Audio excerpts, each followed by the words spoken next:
Job and career కారణంగా pregnancy delay చేస్తే భవిష్యత్తులో ఏ రకమైన సమస్యలు రావచ్చు? జాబ్, కెరియర్ ఇప్పుడు మీరు గమనిస్తే ఏ డిపార్ట్మెంట్‌లో కూడా లేడీస్ వర్క్ చేస్తున్నారు. Women's empowerment. But end of the day ఒక పిల్లలు కూడా ఇంపార్టెంట్ కదా! కెరియర్ ఎంతనో ఉండొచ్చు. మనం లైఫ్ లాంగ్ 70, 80 ఇయర్స్ వరకు కూడా వర్క్ చేయొచ్చు. బట్ ప్రెగ్నెన్సీ అనేది ఐడియల్‌గా 30 లోపల హెల్తీగా డాక్టర్ దగ్గర చుట్టూ తిరగకుండా నార్మల్‌గా అయ్యే ఛాన్సెస్ హై ఉంటది. ఒక్కసారి 30 తర్వాత నానా ప్రాబ్లమ్స్ బాడీలో స్టార్ట్ అవుతది. ఫర్టిలిటీ పరంగా ఎగ్స్ తక్కువ అవ్వటము, ఫైబ్రాయిడ్ రావటము, ఎండోమెట్రియోసిస్ ఎక్కువగా చూడటం.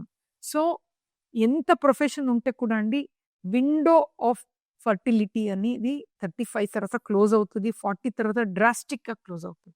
So, delay is not correct in fertility అండి. But end of the day late అవుతే కూడా ఎన్నో టెక్నాలజీ ఉంది. Doctors are there to help. But unnecessary delay చేయకండి.